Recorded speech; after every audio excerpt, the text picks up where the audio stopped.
ഇപ്പോൾ ഉണ്ണി ബാലകൃഷ്ണൻ കൂടി എനിക്കൊപ്പം ഉണ്ട്. അദ്ദേഹത്തിന് വ്യക്തിപരമായും ഈ എം ടി വാസുദേവൻ നായരുമായി അടുപ്പമുണ്ട്, ഒരു എഴുത്തുകാരൻ എന്ന രീതിയിലുള്ള അടുപ്പമുണ്ട്. സ്വാഭാവികമായിട്ടും നേരത്തെ എം മുകുന്ദനൊക്കെ പറഞ്ഞു വെച്ചൊരു കാര്യമുണ്ട്, ഓരോ എഴുത്തുകാരനും ഒരു എം ടി ഉണ്ട് എന്നുള്ളതാണ്.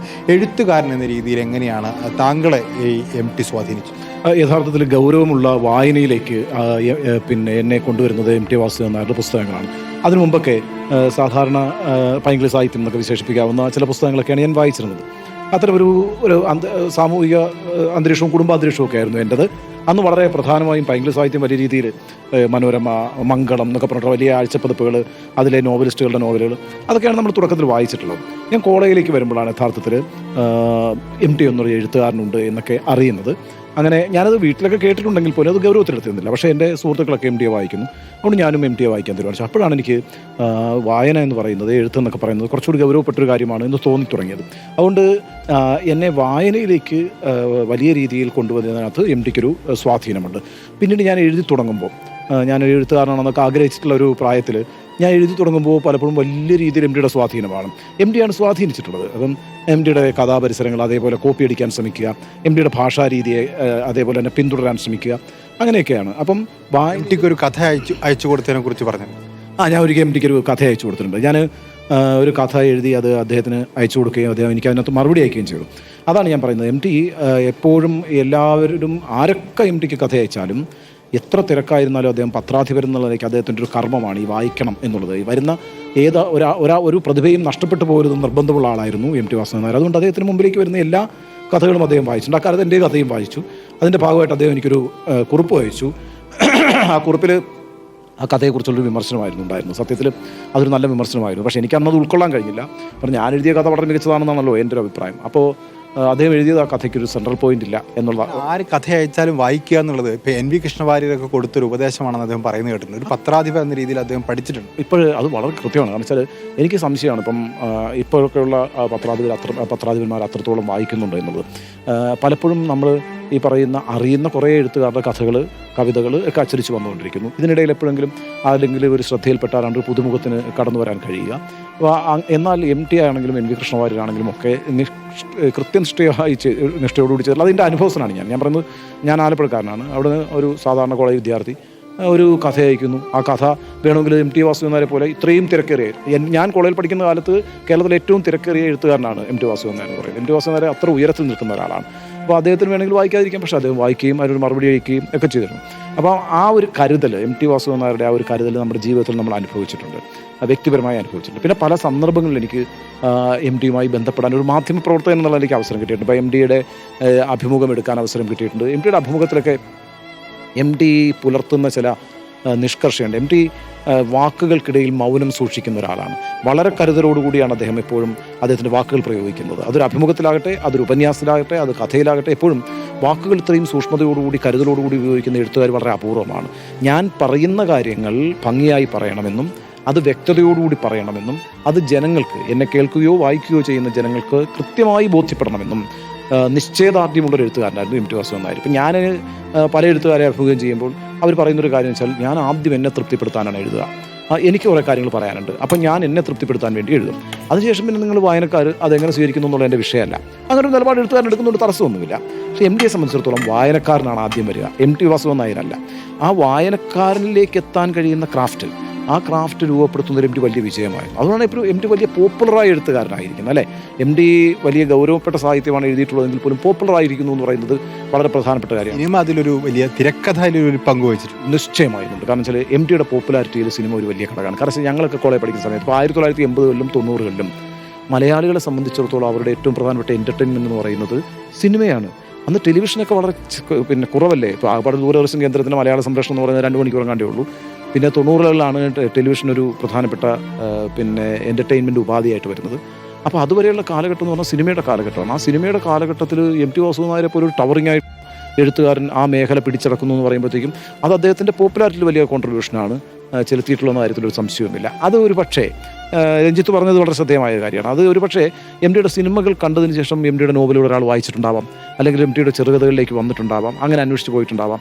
അപ്പോൾ അത് തിരിച്ചും സ്വാധീനിച്ചിട്ടുണ്ട്. അപ്പം ആ അർത്ഥത്തിൽ എം ടിയെ പോപ്പുലർ ആക്കുന്നതിൽ സിനിമ ഒരു വളരെ നിർണായകമായ ഒരു സാഹിത്യകാരൻ തിരക്കഥാകൃത്താവുമ്പോൾ സ്വാഭാവികമായി സംഭവിക്കാവുന്ന ഒരു കാര്യം സാഹിത്യത്തിൻ്റെ ഭാരം അതിൻ്റെ സംഭാഷണങ്ങൾക്കും ഭാഷയ്ക്കും ഒക്കെ കൈവരികയും സിനിമയുടെ ഒരു നൈസർഗികത നഷ്ടപ്പെടുകയും ചെയ്യാറുണ്ട്. പക്ഷേ എം ടി ഒരു തിരക്കഥ കൈകാര്യം ചെയ്യുമ്പോൾ ആ തിരക്കഥയിലെ ദൃശ്യഭാഷ വേണ്ടം വിധം ഉപയോഗപ്പെടുത്തുകയും അവിടെ ഒരു സൈലൻസ് ആണ് വേണ്ടതെങ്കിൽ ആ സൈലൻസ് പോലും കൃത്യമായി എഴുതുകയും ചെയ്തിരുന്നു. ആ തിരക്കഥയെ ഒരു സാഹിത്യമാക്കി ഉയർത്തുന്നതിൽ എം ടിക്ക് ഒരു വലിയ പങ്കുണ്ട്. നിശ്ചയമായും യഥാർത്ഥത്തിൽ എം ടിയുടെ തിരക്കഥകളാണ് ആദ്യം തിരക്കഥാ സാഹിത്യമായി മാറുന്നത്. ഇപ്പം എം ടി എഴുതിയിട്ടുള്ള മിക്കവാറും സിനിമകളുടെ തിരക്കഥകളൊക്കെ തിരക്കഥാ പുസ്തകങ്ങളായി മാറിയിട്ടുണ്ട്.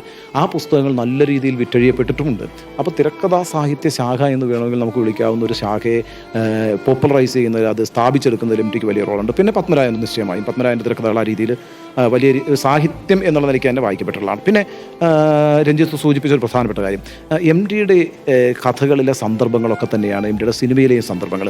എം ടി ഒരിക്കലും അനാവശ്യമായിട്ട് ഒരു സിനിമ സംഭാഷണം എഴുതി ഉണ്ടാക്കില്ല. എം ടിയുടെ നോവലിലെ കഥാപാത്രങ്ങൾ ഏത് രീതിയിലാണോ സംഭാഷണം പറയുന്നത് അതേ രീതിയിൽ തന്നെയാണ് എം ടിയുടെ സിനിമയിലെ കഥാപാത്രങ്ങളും സംഭാഷണങ്ങൾ പറയുന്നത്. അപ്പം ഞാൻ അതുകൊണ്ടാണ് എപ്പോഴും പറയുക, എം ടിയുടെ കഥകളുടെയും നോവലിൻ്റെ ഒരു എക്സ്റ്റൻഷനാണ് എം ടിയുടെ സിനിമ എന്ന് പറയുന്നത്. അപ്പോൾ അത് വേറിട്ട് നിൽക്കുന്ന ഒന്നല്ല. എം ടിയുടെ മിക്കവാറുമുള്ള എല്ലാ കഥകളും സിനിമകളാക്കിയിട്ടുണ്ട്. എം ടിയുടെ പല കഥകളും, ഇപ്പോൾ വളർത്തുമൃഗങ്ങൾ തുടങ്ങി ഇങ്ങോട്ട് ഏറ്റവും സാധ്യമൊക്കെ വരെയുള്ള ഏത് സിനിമകൾ എടുത്ത് നോക്കിക്കോളൂ, അതൊക്കെ അദ്ദേഹത്തിൻ്റെ ഓരോ കഥകളാണ്. ആ കഥകളൊക്കെ എടുത്തിട്ടാണ് അദ്ദേഹം സിനിമകളായിട്ട് പരിവർത്തിപ്പിച്ചിട്ടുള്ളത്. അപ്പോൾ സ്വാഭാവികമായിട്ടും ആ കഥയുടെ സ്വാധീനം ആ സിനിമയിലുണ്ടാകും. അതൊരു എഴുത്തു ഭാഷയിൽ നിന്ന് ദൃശ്യഭാഷയിലേക്ക് മാറ്റുന്നു എന്നുള്ളതാണ്. അതിന് ഒരു ബോക്സ് ഓഫീസ് ഫോർമുലയും എം ടി പിന്തുടർന്നിട്ടില്ല. എം ടി തീരുമാനിക്കുന്ന കഥ, എം ടി തീരുമാനിക്കുന്ന കഥാപരിസരം, എം ടി തീരുമാനിക്കുന്ന കഥാപാത്രങ്ങൾ, എം ടി എഴുതുന്ന സംഭാഷണങ്ങൾ, ഇങ്ങനെയാണ് ആ സിനിമ രൂപപ്പെടുക. അതിലൊരു കൊമേഴ്ഷ്യൽ ആർട്ട് എന്ന വേർതിരിവ് പോലും ഉണ്ടായിരുന്നില്ല. അദ്ദേഹത്തിൻ്റെ സിനിമ പലതും കൊമേഴ്ഷ്യലായിരുന്നു. കൊമേഴ്ഷ്യലായിരുന്നു. വളരെ സക്സസ്ഫുൾ ആയിട്ടുള്ള സിനിമകളുണ്ട്. സ്വാഭാവികമായിട്ടും എം ടിയുടേതായിട്ടുള്ളൊരു ഫോർമുല മലയാളം ഇൻഡസ്ട്രിയിൽ അവതരിപ്പിച്ചിട്ടുള്ളതാണ്. ഇപ്പം താഴ്വാരം പോലെ ഭരതൻ ചെയ്തിട്ടുള്ള സിനിമ, വൈശാലി പോലൊരു സിനിമ ഭരതൻ ചെയ്തിട്ടുള്ളതാണ്. ഈ രണ്ട് സിനിമകളും വളരെ മനോഹരമായിട്ടുള്ള സിനിമകളല്ലേ. അതിനകത്ത് മോഹൻലാലും ഒക്കെ അവതരിപ്പിച്ചിട്ടുള്ള താഴ്വാരത്തിലെ കഥാപാത്രം എന്ന് പറയുന്നത് ഏത് കൊമേഴ്സ്യൽ ഫോർമുലയിലാണ് അങ്ങനെ ഒരു കഥാപാത്രം വരിക? അമൃതം കമയ എന്ന് പറയുന്ന സിനിമയിൽ അഭിനയിക്കുമ്പോൾ മലയാളത്തിലെ ഏറ്റവും പോപ്പുലറായ സ്റ്റാറാണ്, സൂപ്പർ സ്റ്റാറാണ് മോഹൻലാൽ. മോഹൻലാൽ അന്ന് ഏതുതരം കഥാപാത്രങ്ങളെ അവതരിപ്പിച്ചുകൊണ്ടിരുന്നത്? ഭയങ്കര വില്ലനിക്കായ ചില കഥാപാത്രങ്ങളെ അവതരിപ്പിക്കുക, വളരെ ഹീറോയ്ക്കായ കഥാപാത്രങ്ങളെ അവതരിപ്പിക്കുക. അങ്ങനെ ഒരാളാണ് ഒരു താടിയൊക്കെ വെച്ച് കണ്ണടയൊക്കെ വെച്ചൊരു കോളേജ് പ്രൊഫസറായിട്ട് വന്നിട്ട് ജീവിതത്തിൽ സംഭവിച്ചൊരു പരാജയത്തിൻ്റെ എന്താ പറയുക പകരം ചെയ്യുന്നതിന് വേണ്ടിയിട്ട്, അതിൻ്റെ പാപം കഴുകിക്കളയുന്നതിന് വേണ്ടിയിട്ടൊക്കെ വരുന്നൊരു ക്യാരക്ടറായിട്ട്, വളരെ എന്താ പറയുക ഒരു സോറോഫുൾ ക്യാരക്ടറായിട്ടൊക്കെ വരുന്നത്. പഞ്ചാഗ്നി എന്ന് പറഞ്ഞ സിനിമയിൽ എത്ര സീനുണ്ട് മോഹൻലാലിന്, പക്ഷേ ആ ക്യാരക്ടർ എന്ത് ശക്തമായ ക്യാരക്ടറാണ്. സതയം ആരെങ്കിലും ഒരാൾക്ക് ഒരു പോപ്പുലറായ ഒരു ബോക്സ് ഓഫീസ് ഹിറ്റ് മേക്കറായ ഒരു ആക്ടർ ചിലപ്പം ചെയ്യണമെന്നില്ല. കാരണം അത് സൊസൈറ്റി അയാളുടെ പ്രേക്ഷകർക്കിടയിൽ ഉണ്ടാക്കുന്ന ഒരു നെഗറ്റീവായ ഇമ്പ്രഷനുണ്ട്. പക്ഷേ മോഹൻലാൽ അത് ചെയ്യുന്നില്ല. കാരണം എന്താ? എം ടിയിലുള്ള വിശ്വാസമാണ്, എം ടിയുടെ കഥാപാത്രത്തിലുള്ള വിശ്വാസമാണ്. അപ്പോൾ ആ അർത്ഥത്തിലൊക്കെ എം ടിയുടേതായ ഒരു കൊമേഴ്സ്യൽ ഫോർമുല ഉണ്ടാക്കിയിട്ടുണ്ട്. ഞാൻ പറയുന്ന ഒരു ആവറേജ് ഹിറ്റ് എപ്പോഴും എം ടിക്ക് അഷ്വർ ചെയ്യാൻ പറ്റും. എങ്കിൽ കൂടിയും എം ടിയുടെ തിരക്കഥ ആളുകൾ ആഗ്രഹിക്കുന്നത് ഒരു കൊമേഴ്സ്യൽ ഹിറ്റ് ഉണ്ടാകും അല്ലെങ്കിൽ ഉണ്ടാക്കാമെന്ന് വിചാരിച്ചിട്ടേ അല്ല. എം ടിയുടെ ഒരു തിരക്കഥ സംവിധാനം ചെയ്യുക എന്ന് പറയുന്നത് എല്ലാ സംവിധായകരുടെ ആഗ്രഹമാണ്. നമ്മൾ പറയാമല്ലോ, എം ടിയുടെ ഒരു കഥാപാത്രം ചെയ്യുക എന്നുള്ളത് എല്ലാ ആക്ടേഴ്സിൻ്റെ ആഗ്രഹമാണ്. വളരെ പ്രധാനപ്പെട്ട ഒരു കാര്യം, ഇപ്പം പിന്നെ രഞ്ജിത്ത് സൂചിപ്പിച്ചതുപോലെ ആ സിനിമ നൽകിയ ഒരു എന്താ പറയുക ഒരു അപ്പർ ഹാൻഡ് ഉണ്ട് മറ്റെഴുത്തുകാരിൽ നിന്ന് വ്യത്യസ്തമായിട്ട് എം ടിക്കും. എം ടി സിനിമയിൽ വന്നതോടുകൂടി ഈ സിനിമയിൽ നിന്നുണ്ടാക്കിയ പോപ്പുലാരിറ്റി പല എഴുത്തുകാരെയും ആ സിനിമയിലേക്ക് കടക്കാനൊക്കെ പ്രേരിപ്പിച്ചിട്ടുണ്ട്. ഇനി നമ്മളൊരു സിനിമ ചെയ്ത് നോക്കിയാൽ ചിലപ്പോൾ ഹിറ്റാവോ എന്നൊക്കെയുള്ള മട്ടിലും എം ടി ഒരു മാതൃക. ആ അർത്ഥത്തിലൊക്കെ എം ഡി എപ്പോഴും എം ടിയുടെ ഫോളോവേഴ്സിനെ ഉണ്ടാക്കിക്കൊണ്ടിരിക്കും എന്നുള്ളതാണ്. എം ടിയുടെ എഴുത്തിലൂടെ, എം ടിയുടെ ഏത് പ്രവൃത്തിയിലൂടെയും എം ടിക്ക് ഒരുപാട് ഫോളോവേഴ്സ് ഉണ്ടായിക്കൊണ്ടിരിക്കും. അത് ആരെയും അസൂയപ്പെടുത്തുന്ന ഒരു കാര്യമാണ്, ഏത് എഴുത്തുകാരനെയും അസൂയപ്പെടുത്തുന്ന ഒരു കാര്യമാണ്. ഇന്ന് മാത്രമല്ല, ഏത് പബ്ലിഷറിനാണ് എം ടിയുടെ ഒരു പുസ്തകം കിട്ടുക എന്ന് പറയുന്നത് ഒരു സ്വപ്നമല്ലേ? പബ്ലിഷർമാർ ക്യൂ നിൽക്കുകയാണ്. അല്ലെങ്കിൽ ഞാൻ ഈ വീക്കിലിയിൽ ജോലി ചെയ്തിട്ടുള്ള ആളാണ്. ഞങ്ങളെ സംബന്ധിച്ചിടത്തോളം എം ടിയുടെ ഒരു കഥയൊക്കെ വരിക എന്ന് പറഞ്ഞാൽ ആഘോഷമാണ്. കാരണം ആ ലക്കം രക്ഷപ്പെട്ടു. കലാമതിയിലാണ് ഞാൻ ജോലി ചെയ്തിട്ടുള്ളത്. കലാമതിയിൽ ഞാൻ ജോലി ചെയ്യുന്ന സമയത്ത് എം ടി മാതൃഭൂമിയുടെ പത്രാധിപരാണ്. അന്ന് കലാമതിയിൽ ആണ് എം ടിയുടെ രണ്ടാം മൂലം പബ്ലിഷ് ചെയ്യുന്നത്. ഒന്നാലോചിച്ച് നോക്കിയാൽ, മാതൃഭൂമിയും കലാമതിയും തമ്മിൽ മാർക്കറ്റിൽ മത്സരിക്കുന്ന സമയത്ത് മാതൃഭൂമിയുടെ എഡിറ്ററായിട്ടുള്ള എം ടി വാസുദേവൻ നായർ അദ്ദേഹത്തിൻ്റെ വാരികയിലല്ല എഴുതിയത്, മറിച്ച് കലാമതി പോലുള്ള എതിരാളിയുടെ വാരികയിലാണ് എഴുതിയത്. ആ ഒറ്റ കാരണത്താൽ കലാമതിയുടെ കോപ്പി 1.5 ലക്ഷത്തിന് മേളിലാണ് അന്നത്തെ കാലത്ത്. ഒന്നാലോചിച്ച് നോക്കണം. അപ്പം അതിനു മുമ്പോ അതിന് ശേഷമോ കലാമതി അത്രയും സർക്കുലേഷൻ നേടിയിട്ടില്ല. അപ്പോൾ എതിരാളിയായിട്ടുള്ള ഒരു വീക്കിലിക്കാണ് അദ്ദേഹത്തിന് നോവൽ സമ്മാനിച്ചിട്ട് അതിന് സർക്കുലേഷൻ കൂട്ടിയിട്ടുള്ളത്. അതൊക്കെ എം ടിക്ക് പറ്റും. എം ടിയെ പോലെ ഒരു എഴുത്തുകാരൻ അതൊക്കെ സാധ്യമാവും. എം ടി ചോദ്യം ചെയ്യാൻ കഴിയാത്ത ആധികാരികതയുള്ള എഴുത്തുകാരനാണ്. അപ്പോൾ അതിന് ഈ വിവിധ ഘടകങ്ങളൊക്കെ പ്രവർത്തിച്ചു. എഴുത്തുകാർക്കൊക്കെ തന്നെയും എം ടി ഒരു വലിയ വഴികാട്ടിയുമായിരുന്നു. ഇപ്പോൾ നമ്മൾ മുകുന്ദനൊക്കെ അനുസ്മരിക്കുമ്പോൾ അവർ പറയുന്നത് ഒരു ഗുരുതുല്യനായ ആൾ, ഒരു ജ്യേഷ്ഠ സാധനെ പോലെയാണ്. മുകുന്ദൻ പറഞ്ഞ ഏറ്റവും പ്രധാനപ്പെട്ട കാര്യം, വളരെ ശ്രദ്ധിക്കേണ്ട ഒരു കാര്യം എന്ന് വെച്ചാൽ സാഹിത്യത്തിലുണ്ടായ പുതിയ പ്രവണതകളെ എം ഡി വളരെ പെട്ടെന്ന് ഉൾക്കൊണ്ടു, അതിനെ തിരിച്ചറിഞ്ഞു. ആധുനികത എന്ന് പറഞ്ഞൊരു പ്രസ്ഥാനം വരുന്നു, അത് എം ഡിയുടെ ലോക സാഹിത്യത്തിലുള്ള പരിചയമാണ്. അപ്പോൾ ആ പ്രസ്ഥാനം വരുമ്പോൾ അതിന് വാതിൽ തുറന്നിട്ടു മാതൃഭൂമിയുടെ ആഴ്ചപ്പതിപ്പ്, അതിൻ്റെ താളുകൾ അതിനുവേണ്ടി തുറന്നിട്ടു എന്നുള്ളതാണ്. ഇനി ഇതാ സാഹിത്യത്തിലൊരു പുതിയ മാറ്റം ഉണ്ടാകാൻ പോകുന്നു എന്ന് എം ഡി തിരിച്ചറിയുകയും അതിൻ്റെ പ്രയോക്താക്കളായിട്ടുള്ള ആളുകളെ കണ്ടെത്തി അവരെ പ്രോത്സാഹിപ്പിക്കുകയും അവരുടെ കൃതികൾ പബ്ലിഷ് ചെയ്യുകയും അങ്ങനെ അതിനൊരു പുതിയ വായന സമൂഹത്തെ ഉണ്ടാക്കുകയും മലയാളത്തിൻ്റെ ഒരു ഭാവുകത്വത്തെ, സാഹിത്യ ഭാവുകത്വത്തെ ചേഞ്ച് ചെയ്യുന്നതിനകത്ത് പത്രാധിപർ എന്ന നിലയ്ക്ക് വലിയ റോൾ വഹിക്കുകയും ചെയ്തു. അപ്പോൾ ആ അർത്ഥത്തിലൊക്കെ എം ഡിയുടെ കോൺട്രിബ്യൂഷൻ വളരെ വലുതാണ്. ഇപ്പോൾ എഴുതി തീർന്ന് മടങ്ങുകയാണ് അദ്ദേഹം. നമുക്ക് മുന്നിൽ സമഗ്രമായ സാഹിത്യത്തിൻ്റെ വിവിധ തലങ്ങൾ, അത് ചെറുകഥയായും നോവലായും തിരക്കഥയായും ഒക്കെ ഉണ്ട്. എം ടി അനശ്വരനാവുന്നതും പലരും പറയാറുണ്ട് ചെറുകഥകളുടെ പേരിലായിരിക്കും എം ടി അനശ്വരനാവുക, അല്ലെങ്കിൽ ചിലർ പറയുന്നു അദ്ദേഹത്തിൻ്റെ നോവലുകളാണ് അനശ്വരമാവുന്നത്. എങ്ങനെയാണ് ഒരു കഥാകൃത്ത് എന്ന രീതിയിലും ഒരു മാധ്യമ പ്രവർത്തനം എന്ന രീതിയിലും എം ടി ഇനി ഭാവിയിൽ എങ്ങനെയായിരിക്കും അനശ്വരനാവുന്നത്? ഈ എം ടിയിൽ എന്നെ ഏറ്റവും കൂടുതൽ സ്വാധീനിച്ചിട്ടുള്ള എം ടിയുടെ ഭാഷയുടെ മാസ്മരികതയാണ്. സാമാന്യമായ ഭാഷാശൈലിയാണ് എം ടിയുടേത്. അത് ഒരാൾക്ക് അനുകരിക്കാൻ ശ്രമിക്കാം, പക്ഷേ വിജയിക്കില്ല. അത് എം ഡിക്ക് മാത്രം സ്വായത്തമായൊരു കൈവിദ്യയാണ് ആ ക്രാഫ്റ്റ് എന്ന് പറയുന്നത്. അപ്പോൾ ഞാൻ വിചാരിക്കുന്നത് ആ ഭാഷയുടെ ഒരു സാരല്യവും ആ ഭാഷയുടെ ഒരു മനോഹാരിതയും അതിൻ്റെ ഒരു വശ്യതയും ഒക്കെ എം ഡിയുടെ കഥകളിലുമുണ്ട്, നോവലുകളിലുമുണ്ട്. അത് വളരെ ഗൗരവത്തോടെ അദ്ദേഹം എഴുതുന്ന ഗദ്യസാഹിത്യത്തിലുമുണ്ട്. ആ ഭാഷയുടെ ഒരു സൗകുമാര്യം എന്ന് പറയുന്നത് അതാണ് ഒരു അർത്ഥത്തിൽ നമ്മളെ അതൊരു റൊമാൻറ്റിസിസത്തിൻ്റെയും റിയലിസത്തിൻ്റെയും ഒരു ഇടയിലുള്ള ഒരു നൂൽപ്പാലമാണ്. അതെ, വളരെ റൊമാൻറ്റിക്കായിട്ട് എഴുതിക്കൊണ്ടിരിക്കുന്ന ഒരു വരിയുടെ അടുത്ത വരി എന്ന് പറയുന്നത് വളരെ റിയലിസ്റ്റിക് ആയിട്ടായിരിക്കും എം ഡി എഴുതുക. നമ്മൾ അപ്രതീക്ഷിതമായ ചില ട്വിസ്റ്റുകളാണ് സംഭവിക്കുക.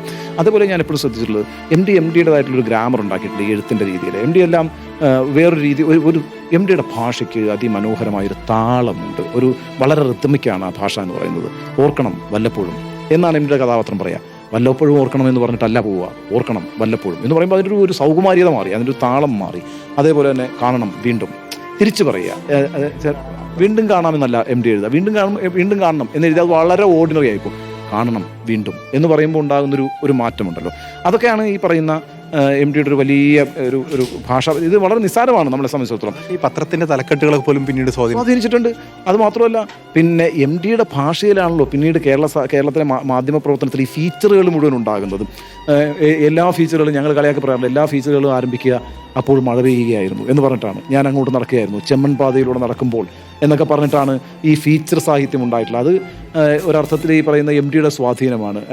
ഇപ്പോൾ താങ്കൾ സൂചിപ്പിച്ച പോലെ, ശരിയായി സൂചിപ്പിച്ച പോലെ തലക്കെട്ടുകളെ സ്വാധീനിക്കുന്നത് ഒക്കെ ആ അർത്ഥത്തിൽ ഞാൻ പറയുന്നത് എം ഡിയുടെ ഭാഷ കൊണ്ട് കാണിച്ചിട്ടുള്ള ആ ഭാഷയുടെ കാവ്യാത്മകതയുണ്ടല്ലോ, ആ കാവ്യാത്മകതയായിരിക്കും എപ്പോഴും നിലനിൽക്കുക. എം ടിയെ കുറിച്ച് പറയാറുള്ള രണ്ട് പ്രധാനപ്പെട്ട വിമർശനങ്ങളുണ്ട്. ഒരു പക്ഷേ അതിൽ കഴമ്പില്ലായിരിക്കാം. എം ടിയുടെ സ്ത്രീ കഥാപാത്രങ്ങളെ കുറിച്ച് പറയാറുണ്ട്. എം ടിയുടെ സ്ത്രീ കഥാപാത്രങ്ങൾ ഇപ്പോൾ നമ്മൾ ഈ പൊളിറ്റിക്കൽ നരേഷൻ്റെയോ പൊളിറ്റിക്കൽ കറക്റ്റ്നെസ്സിൻ്റെയോ കാലഘട്ടത്തിൽ എം ടിയുടെ സ്ത്രീ കഥാപാത്രങ്ങളെ ഇഴകീറി പരിശോധിച്ചാൽ അവരാരും അങ്ങനെ ഒരു സാമൂഹികമായ മുൻനിരയിൽ നിൽക്കുകയോ നയിക്കുകയോ ചെയ്തിട്ടുള്ളവരല്ല. അപ്പോൾ അതും കടന്ന് ഒരു ഡീകൺസ്ട്രക്ഷൻ്റെ ഒക്കെ തലത്തിലേക്ക് പോയാൽ ഉണ്ണിയാർച്ചയെ പൊളിച്ചെഴുതിയ ഒരു നുറുനടപ്പുകാരിയായിട്ടാണ് പിന്നീട് അവതരിപ്പിക്കുന്നത്. അപ്പോൾ ഉണ്ണിയാർച്ച ചരിത്രത്തിലും ഐതിഹ്യത്തിലുമൊക്കെ വളരെ ശക്തിയായ കഥാപാത്രമാണ്. ആ ഉണ്ണിയാർച്ച എം ടിയിലേക്ക് വരുമ്പോഴേക്കും ഒരു നുറുനടപ്പുകാരിയാവുകയാണ്.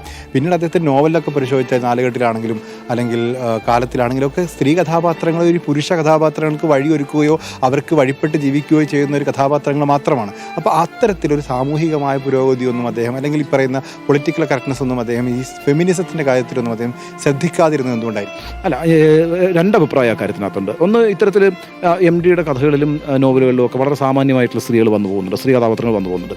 പക്ഷേ ചില കഥകളിലെങ്കിലും ചില നോവലുകളിലെങ്കിലും ഈ പുരുഷ കഥാപാത്രത്തെക്കാൾ മുകളിലേക്ക് ഉയരുന്ന ചില സ്ത്രീ കഥാപാത്രങ്ങൾ വരുന്നുണ്ട്. ഇപ്പോൾ ഉദാഹരണത്തിന് ഞാൻ പറഞ്ഞിട്ടുണ്ട്, കാലം എന്ന നോവലിലെ സുമിത്ര വളരെ സാധാരണക്കാരിയായ ഒരു പെൺകുട്ടിയാണ് അല്ലേ. സേതുവിൻ്റെ ഇംഗിതങ്ങൾക്ക് വഴങ്ങുന്ന, സേതുവിൻ്റെ പ്രണയത്തിന് വഴങ്ങി നിൽക്കുന്ന ഒരു പെൺകുട്ടിയാണല്ലോ സുമിത്ര. പക്ഷേ അവസാനം, ആ നോവലിൻ്റെ അവസാനം ഒരു ഭിക്ഷാന്തേഹിയായിട്ട് സുമിത്രയുടെ മുമ്പിൽ വന്ന് നിൽക്കുകയാണ് സേതു. എല്ലാം നേടിക്കഴിഞ്ഞു എന്ന് വിചാരിക്കുമ്പോഴാണ് സേതു സുമിത്രയുടെ മുമ്പിൽ വന്ന് നിൽക്കുന്നത്. അപ്പോൾ സുമിത്ര പറയുന്നൊരു വരിയുണ്ട്, ആ വരിയുടെ മാത്രം പേരിലാണ് ആ നോവൽ നിലനിൽക്കുന്നത്. എന്താണ് പറഞ്ഞത്? സേതുവിന് ഒരാളോട് മാത്രമേ സ്നേഹമുണ്ടായിരുന്നുള്ളൂ, അത് സേതുവിനോട് മാത്രം.